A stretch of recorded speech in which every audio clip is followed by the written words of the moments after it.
வணக்கம்.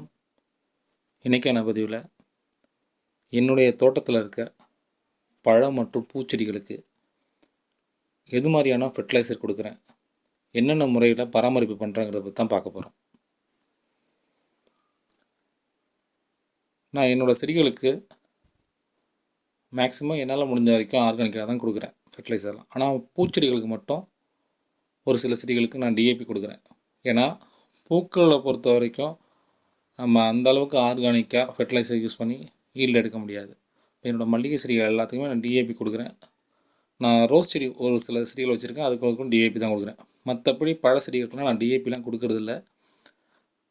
எப்போயாச்சும் ஒரு டைம் ஒரு 20-25 நாட்களுக்கு ஒரு முறை வந்து எப்சம் சால்ட்டு கொஞ்சமாக தண்ணியில் கலந்து தெளித்து விடுவேன். அதாவது எக்ஸ்ட்ரா வாட்டர் இருந்ததுன்னா நான் வேர்கள்லையும் ஊற்றி விடுவேன். மீனமிலம் கொடுக்குறீங்களான்னு கேட்டால் மீனமிலம் கொடுப்பேன். இப்போ ரொம்ப கொடுக்குறதில்ல. சில நேரங்களில் மீனமிலம் கொடுத்தோம்னா இலைகளில் அப்படியே படிஞ்சு கருப்பாக ஃபங்கல் மாதிரி ஆகிடுது. அதனால் அடிக்கடி கொடுக்குறதில்ல. சில பேர் சொல்கிறாங்க 15 நாளுக்கு ஒரு முறை கொடுங்க அப்படின்னு சொல்கிறாங்க. அது மாதிரிலாம் நான் கொடுக்குறதில்ல. நான் ஸ்டார்டிங்கில் அப்படிலாம் கொடுத்தேன். ஆர்வக்கோளால் நிறைய ட்ரை பண்ணேன். அடிக்கடி மீனமிலம் கொடுக்குறது, வாரத்தில் ஒரு நாள் மீனமிலம் கொடுக்குறது, இந்த மாதிரி எப்சம் சால்ட்டு நிறைய ட்ரை பண்ணேன். ஆனால் நான் தெரிஞ்சுக்கிட்டது என்னென்னா, எவ்வளோ ட்ரை பண்ணாலும் வளர்கிறது தான் வளரும் அப்படிங்கிறது தான். நிறைய பேர் அதை பார்த்துட்டு இந்த வீடியோ அந்த வீடியோன்னு பார்த்துட்டு நிறையா ட்ரை பண்ணியிருப்பீங்க. உங்களை மாதிரி தான் நானும் இந்த யூடியூப்லாம் நம்பி நிறைய வீடியோஸ் ட்ரை பண்ணேன். ஆனால் நான் எதிர்பார்த்த ரிசல்ட்லாம் கிடைக்கல. நான் இப்போ ஃபாலோ பண்ணுறது என்னென்னா, ஒரு 2-3 மெத்தட் தான் மெயினாக ஃபாலோ பண்ணுறேன். என்னோடய வீட்டில் பயன்படுத்தக்கூடிய காய்கறி மற்றும் பழம், கீரைகள் இது போன்ற கிச்சன் வேஸ்ட்டு எல்லாத்தையுமே நான் ஒரு 20-25 லிட்டர் இருக்கும் ஒரு பெயிண்ட் வாளி, நான் அதில் தான் சேகரிக்கிறேன். சிலர் வந்து இது மாதிரி சேகரித்து மண்ணை மிக்ஸ் பண்ணி ஃபெர்டிலைசராக மாற்றி கொடுப்பாங்க. என்னை பொறுத்த வரைக்கும் அது கொஞ்சம் லாங் ப்ராசஸ்ன்னு நினைக்கிறேன். நான் அப்படிலாம் பண்ணலை. நான் என்ன பண்ணேன்னா, இது மாதிரி சேகரிக்கிற காய்கறிகள்லாம் ஒன்றா போட்டு தண்ணியை ஊற்றி மூடி வச்சுருவேன். நான் மூடலைன்னா ஈக்கள் போய் முட்டை இடுது. அதனால் வந்து மூடி வச்சுருவேன். எனக்கு டைம் இருக்கும்போது வந்து கிண்டி விடுவேன். மேக்ஸிமம் ஒரு நாளைக்கு 2 முறை வந்து நான் அதை கிண்டி விடுவேன். அப்போ தான் நல்லா அது வந்து அந்த தண்ணியில் ஊறும். ஒரு வார கால இடைவெளியில் அந்த தண்ணியை ஃபில்ட்ரு பண்ணி இன்னும் கொஞ்சம் தண்ணியை ஆட் பண்ணி செடிகளுக்கு வேரில் ஊற்றி விடுவேன். மேலெலாம் ஸ்ப்ரே பண்ண மாட்டேன். ஏன்னா அந்த தண்ணி ரொம்ப ஸ்மெல்லாக இருக்கும், பேட் ஸ்மெல்லாக இருக்கும். நம்ம எடுத்து ஹேண்டில் பண்ணவே ரொம்ப கஷ்டமாக தான் இருக்கும். அதே வந்து நம்ம 1 வீக் ஒரு டைம் எடுக்காமல் ரொம்ப டிலே ஆனிச்சுன்னா இன்னும் ரொம்ப மோசமாக இருக்கும். நம்ம விவசாயத்தில் அதெல்லாம் நம்ம பார்க்க முடியாது. முடிஞ்ச வரைக்கும் அதெல்லாம் எனக்கு இப்போ பழகிடுச்சு எனக்கு. அந்த மாதிரி ஃபெர்டிலைசர் கொடுங்க, நல்ல ரிசல்ட் இருக்குது. நான் அது மாதிரி தான் எடுத்து எல்லா செடிகளுக்கும் கொடுத்துட்ருப்பேன். மேக்ஸிமம் நான் செடிகளை பார்ப்பேன். ஃபெர்டிலைசர் கொடுக்குறதுக்கு முதல் நாள் வந்து செடிகள்லாம் பார்ப்பேன். எந்தெந்த செடிகள் வந்து வளர்ச்சி ரொம்ப அதிகமாக இருக்குது, அதுக்கு இந்த ஃபெர்டிலைசர் போதுமா அப்படின்னு சொல்லிட்டு பார்ப்பேன். ஒரு சில செடிகள் வந்து பார்த்தா ரொம்ப ட்ரையாக இருக்கும், மண்ணெல்லாம் ரொம்ப வித்தியாசமாக இருக்கும். நமக்கு பார்த்தாவே தெரியும், ஓகே இந்த செடிகளுக்கெலாம் வந்து கண்டிப்பாக நம்ம ஃபெர்டிலைசர் கொடுக்கணும். அதே மாதிரி பூக்கள் எடுக்கிற டைமு ஒரு சில செடிகள் நல்லா வளரும். இதெல்லாம் நான் பார்த்துக்குவேன். என் மனசுக்கு எந்தெந்த செடிகளுக்கு கொடுக்கணும்னு தோணுமோ அந்த செடிகளுக்கு மட்டும் அடிக்கடி மட்டும் கொடுப்பேன்.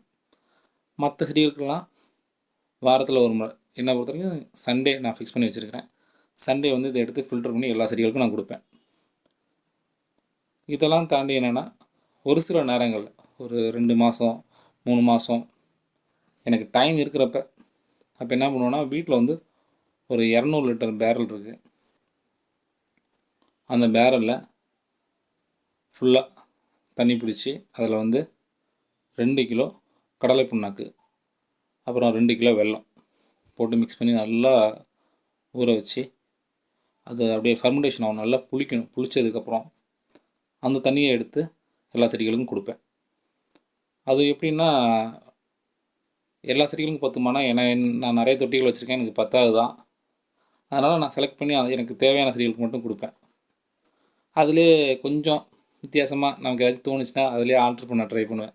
ஆல்ட்ரு பண்ணுறது மீன்ஸ் வந்து என்னென்னா, இதில் கடலை புண்ணாக்கு வெல்லம் மட்டும் சேர்க்குறது இல்லாமல் இன்னும் ஒரு சில இதெல்லாம் ஆட் பண்ணுவேன். எக்ஸாம்பிள் வந்து இங்கே பாண்டிச்சேரியில் வந்து காமராஜர் வேளாண் பல்கலைக்கழகத்தில் இந்த நுண்ணுயிரிகள்லாம் கிடைக்கும் எனக்கு. அந்த ஆக்டிவேட்டர் நுண்ணுயிரிகள்னு சொல்லுவாங்க, சம்திங் எனக்கு தெரியல. அது பாட்டிலும் 50 ருபீஸ். அது அதை வாங்கிட்டு வந்து அந்த தண்ணியில் மிக்ஸ் பண்ணுவேன். அந்த 200 லிட்டர் தண்ணியில் அந்த லிக்விட் வந்து ஒரு 1 லிட்டர் வரும், 50 ரூபா அது. அதை வந்து மிக்ஸ் பண்ணிடுவேன். 2 கிலோ வெல்லம், பத்தாததுக்கு இந்த கடல புண்ணாக்கு, இது 3ஐயும் போட்டு கிண்டி விட்டுட்டே இருப்பேன். காலையில் ஒரு டைமு, சாயந்தரம் ஒரு டைமு. எனக்கு டைம் இருக்கும்போது சில நேரங்களில் அந்த ரெகுலரெலாம் மெயின்டைன் பண்ண முடியாது, மறந்துடுவோம். அவ்வளோ பர்ஃபெக்டாலாம் நம்மளால் எதுவும் பண்ண முடியாது. மேக்ஸிமம் தோணும்போது அந்த சைடு போனோன்னா அதை கிண்டி விடுவேன்.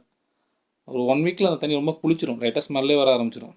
அந்த மாதிரி டைமில் எடுத்து செடிகளுக்கு கொடுப்பேன். செடிகளுக்கு கொடுக்கும்போது மேலால் கொடுக்க மாட்டேன். ஏன்னா சில சமயங்களில் அந்த தண்ணி ஸ்மெல் வரதுக்கு அதுக்கு நிறைய ஈக்கள் வரதுக்கான வாய்ப்பு இருக்குது. அதனால் லைட்டாக ஒரு ஓரத்தில் லைட்டாக தோண்டிட்டு அதில் அந்த தண்ணியை வந்து செடிக்கு தகுந்தாப்பில் நான் கொடுப்பேன். இது மாதிரி தான் என்னோடய தாவரங்களை எல்லாத்தையும் நான் பராமரிச்சிட்ருக்கேன். எல்லா செடியுமே நான் அப்படி தான் பராமரிச்சிட்ருக்கேன். ஸ்டார்டிங்கில் நான் நிறைய ட்ரை பண்ணேன். டிஏபிலாம் கூட கொடுத்து பார்த்தேன். நிறைய செடிகள் அது மாதிரி கொண்டு இருக்கேன். பொட்டாசியம் கொடுத்து பார்ப்பேன், டிஏபி கொடுத்து பார்ப்பேன். ஏன்னா ஆசை யாரை விட்டுச்சு?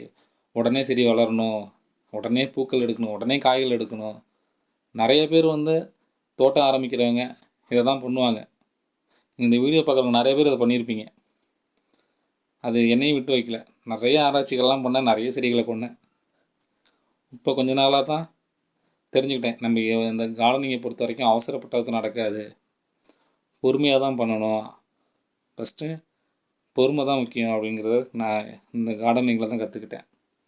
இப்போ என் அனுபவம் எனக்கு நிறைய சொல்லி கொடுத்துருச்சு, நிறைய விஷயங்கள் நான் கற்றுக்கிட்டேன். அதை தான் நான் ஃபாலோ பண்ணிகிட்ருக்கேன். அதே போல் இப்போ நான் இந்த லிக்விட் வந்து நல்ல ரிசல்ட் இருக்குது, நீங்களும் ட்ரை பண்ணி பாருங்கள். 200 லிட்டர் பேரலில் 2 கிலோ கடலை புண்ணாக்கு, 2 கிலோ வெல்லம். அது ரேஷியோ இப்படி தான் இருக்கணுமா அப்படின்னா கூட குறைச்சி இருக்கலாம், தப்பு இல்லை. கம்மியாக வேணாம், அதிகமாக இருந்தால் ஒன்றும் பிரச்சனை இல்லை. 3 கிலோ வெல்லம், 3 கிலோ கடலை புண்ணாக்கு போட்டாலும் ஓகே தான். போட்டு நல்லா ஃபர்மெண்டேஷன் ஆகும், நல்லா புளிச்சு வரணும். சப்போஸ் அதில் வந்து புளிச்ச தயிர் இருக்கா அவங்கள்ட்ட ஊற்றி விடுங்க, புளிச்ச மாவு இருக்கா ஊற்றி விடுங்க. இது மாதிரி எல்லாமே நம்ம பண்ணுறது தான் ஃபெர்டிலைசரு, புரியுதுங்களா? அதுக்குன்னு கெமிக்கல்லாம் எதுவும் மிக்ஸ் பண்ணக்கூடாது. இதெல்லாமே ஆர்கானிக் தான். இதெல்லாம் செடிகளை ஒன்றும் பண்ணாது. நம்ம ஒன்றும் ஆசிடை ஊற்றி செடிகளை கொல்ல போகிறது இல்லை. இது மாதிரி தான் நான் மெயின்டைன் பண்ணிகிட்டு இருக்கேன். இதுதான் ரூலு, இப்படி தான் பண்ணணும் அப்படிலாம் கிடையாது. எனக்கு தோன்ற மாதிரிலாம் நான் ஃபெர்டிலைசர் ரெடி பண்ணுவேன். வீடியோவும் அப்படி தான் வருது. ஃபேஸ்புக்கில் பார்த்தனாலும் சரி, இந்த யூடியூப்பில் பார்த்தனாலும் சரி, ஒவ்வொருத்தவங்க ஒவ்வொன்றும் கண்டுபிடிச்சி போட்டுட்ருக்காங்க. கேட்டால் கொரியன் ஃபெர்டிலைசருங்கிறாங்க, இந்த ஃபெர்டிலைசருங்கிறாங்க, அதுங்கிறாங்க. அதெல்லாம் வேஸ்ட்டு. ரொம்ப சிம்பிளாக இதை ட்ரை பண்ணுங்கள். நிறைய பேர் இதை பண்ணி ரிசல்ட் நல்லா எடுத்துருக்காங்க, நீங்கள் ட்ரை பண்ணி பாருங்கள். அப்புறம் இன்னும் ஒரு சிலர் கேட்டிருக்காங்க, அந்த ஏலக்காய் செடி நான் வீடியோ போட்டிருந்தேன், அதை பார்த்து சொல்கிறாங்க அது ஏலக்காய் செடி இல்லை, சித்தரத்தை அப்படிங்கிறாங்க. அது பார்க்குறதுக்கு அப்படி தான் இருக்கும். ஏலக்காய் பிளான்ட்டு சித்தரத்தை பிளான்ட்டும் ஒரே மாதிரி தான் இருக்கும். சின்ன பிளான்ட்டாக இருக்கும்போது ஏலக்காய் செடி வளர்ந்துருச்சுன்னா இலைகள் ரொம்ப பெருசாக வித்தியாசம் நமக்கு தெரியும். அதுக்கு முன்னாடி வந்து பார்க்குறதுக்கு ஒரே மாதிரி தான் இருக்கும். நீங்கள் சொல்கிறது ஒன்றும் தவறு கிடையாது, உண்மை தான். அது வித்தியாசம் ஓரளவு கண்டுபிடிக்கிறது கொஞ்சம் கஷ்டமாக தான் இருக்கும். அந்த செடி இன்னும் பெருசாகணும்னா நிறைய பிரான்ச்சஸ் விடக்கூடாது. எல்லாம் சுற்றி உள்ள செடிகளுக்கு இழுத்து சத்துக்கள் போயிடுச்சுன்னா அந்தளவுக்கு அது வளராது. ஏலக்காய் செடியை பொறுத்த வரைக்கும் ஒரு 5-6 தண்டுகளை மட்டும் அலோவ் பண்ணிட்டு மற்றதெல்லாம் க்ளீன் பண்ணிவிட்டு அதை நான் நிலத்தில் வச்சேன்னா நீங்கள் சொல்கிற மாதிரி அந்த பெரிய பெரிய லீஃப்லாம் வரும். நான் அதை தொட்டியில் வச்சுருக்கேன், அதை வைக்கிறதுக்கான இடமும் அங்கே இல்லை. அதனால தான் வந்து அது பார்க்குறதுக்கு சித்தரத்தை செடி மாதிரி இருக்குது. அப்புறம் இன்னொரு நண்பர் வந்து அந்த மில்க் ஃப்ரூட் பிளான் போட்டிருந்தேன். இல்லை பிரதர், அது மில்க் ஃப்ரூட் கிடையாது, அது துரியன் அப்படின்னு சொல்லியிருந்தாங்க. இல்லை, அது துரியன் கிடையாது நண்பரே, அது மில்க் ஃப்ரூட்டு தான். துரியன் இலை இன்னும் கொஞ்சம் வித்தியாசமாக இருக்கும். நீங்கள் வேணால் நெட்டில் செக் பண்ணி பாருங்கள், கொஞ்சம் வித்தியாசமாக இருக்கும். ஓகேங்களா? இது மில்க் ஃப்ரூட்டு தான், எனக்கு நல்லாவே தெரியும். நான் செக் பண்ணி தான் வாங்கினேன். நீங்களும் அப்படியே கன்ஃபியூஸ் ஆக வேணாம். துரியன் இலை வந்து கொஞ்சம் டிஃப்ரெண்ட்டாக இருக்கும், இன்னும் கொஞ்சம் மெலிசாக இருக்கும் பார்க்குறதுக்கு. ஓகேங்களா? அப்புறம் செடிகள் எங்கெங்கே வாங்குறீங்க? என்னை பொறுத்த வரைக்கும் நான் நிறையா வெளியில் வாங்கி நிறைய செடிகளை கொண்டு இருக்கேன். இப்போ நான் ஓரளவு நம்பி வாங்குறதுன்னா நம்மளோட கேபிஎஸ் நர்சரியில் வாங்கினா ஓரளவு ஜெனியூனாக நல்லா பண்ணித்தராரு. பிளான்ட்டும் நல்லா இருக்குது, அவங்க சொன்ன மாதிரி உண்மையாகவே நல்லா இருக்குது. இந்த கொரியர் தான் கொஞ்சம் எனக்கு பிரச்சனையாக இருக்குது. மேட்டூர் பார்சல் சர்வீஸில் வரும்போது கொஞ்சம் டேமேஜ் ஆகுது, அதுதான் கொஞ்சம் பிரச்சனை. மற்றபடிலாம் ஒன்றும் அங்கே பிரச்சனை இல்லை. அதேமாதிரி அவங்கள்ட்ட இல்லாத பிளான்ட் எங்கன்னா வேலாயுத கார்டன், அது உழவரின் குரல் சம்திங் ஒரு யூடியூப் சேனலு, நான் அவங்க எல்லாம் பார்த்தேன். ஃபஸ்ட்டு நம்பிக்கை இல்லை, ஆன்லைனில் எப்படி நம்ம எல்லோரையும் நம்புறது? பட் பார்த்துக்கும் விவசாயத்தில் சம்மந்தப்பட்டவங்க யாரும் ஏமாற்ற மாட்டாங்கன்னு நம்பிக்கை தான். நான் அப்படி தான் அவங்கள்ட்ட நான் பிளான்ட் கேட்டலாகில் பார்த்து புக் பண்ணேன். இவ்வளோ டிலே ஆகும்னு சொல்லிட்டு மெசேஜ் பண்ணாங்க. நான் சொன்னேன், இது மாதிரி நான் வெளியில் போகணும், கொஞ்சம் சீக்கிரம் எனக்கு கொரியர் பண்ணி கொடுங்க அப்படின்னேன். சீக்கிரமாக அதேமாதிரி அவங்க சொன்ன மாதிரி பண்ணி கொடுத்தாங்க. பேக்கிங் நான் எதிர்பார்க்கவே இல்லை, ரொம்பவே சூப்பராக இருந்தது. எந்த ஒரு பிளான்ட்டும் டேமேஜ் ஆகலை. இங்கே லாரியில் வரது கூட டேமேஜ் ஆகிருக்கும் பிறகு அந்த கொரியரில் போகிறது டேமேஜே ஆகலை. ஏன்னா பேக்கிங்லாம் ஒன்று ஒன்று அவ்வளோ பெரிய பேக்கிங்காக பண்ணி போட்டிருந்தாங்க. சரியெல்லாம் நல்லபடியாக வந்துச்சு. அவங்களும் நல்ல ஒரு டீலர், நான் அவங்கள்ட்டையும் நல்லா வாங்கலாம். நீங்கள் வாங்குறாதுன்னா கேபிஎஸ்சில் ட்ரை பண்ணுங்கள். அப்புறம் வந்து வேலாயுத கார்டன் ட்ரை பண்ணுங்கள். 2 பேருமே ட்ரஸ்டபுள் பர்சன் தான். ஏன்னா சில பேருக்கு தெரியாது எங்கே வாங்குறதுன்னு ஒரு ஐடியா இருக்காது. நான் அப்படி தான், எங்கெங்கே செடி இருக்கோ அங்கே எல்லா இடத்துலையும் வாங்குவேன். அந்த செடியை பற்றியெல்லாம் தெரியாது, ஒரு ஆர்வம் தான். எத்தனையோ சரி, எவ்வளோ சரி, கணக்கே கிடையாது. மீஷோ, ஃப்ளிப்கார்டு, அமேசான், ஒரு ஆன்லைன் பிளாட்ஃபார்ம் உள்ள எல்லா பிளாட்ஃபார்ம்லேயும் வாங்கி வீணாக போச்சு. அதில் பார்க்குறது ஒன்று, வர்றது ஒன்று. அதில் போட்டிருப்பான் 2 அடி 3 அடி செடி, வர்றது என்னென்னா அரை ஜான் தான் இருக்குது செடி. அதுவும் காப்பாற்ற முடியுதானா, காப்பாற்றவே முடியல. அதையும் தாண்டி 1 2 தான் என்கிட்ட பொழைச்சிது.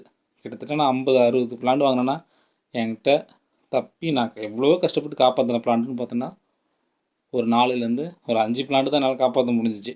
மற்றபடி என்னால் பிளான்ட்டெல்லாம் காப்பாற்ற முடியல. அதே மாதிரி நம்ம புக் பண்ணுற பிளான்ட்டு தான் வருதுன்னா வரமாட்டேங்குது. நம்ம ஒன்று புக் பண்ணுறோம், நம்ம ஒன்று அனுப்புகிறோம், ஒன்றும் பண்ண முடியல. ரிட்டன் தான் போடுறோம். கிரேப்ஸ் கொய்யா வேணும்னு சொல்லிட்டு ஆர்டர் போட்டேன், அவனுக்கு வெறும் நார்மல் கொய்யா பிளான்ட் அனுப்பி விட்றான். என்ன பண்ண முடியும் சொல்லுங்கள்? இதே மாதிரி தான். ஃபெர்டிலைசர் சொல்லியாச்சு. நீங்கள் கேட்ட கேள்விகளுக்கெல்லாம் பதில் சொல்லிட்டேன். வேறு ஏதாச்சும் உங்களுக்கு சந்தேகம் இருந்ததுன்னா கமெண்ட் பண்ணுங்கள். கண்டிப்பாக நான் ரிப்ளை பண்ணுவேன். ஆனால் கொஞ்சம் டைம் எடுக்கும்.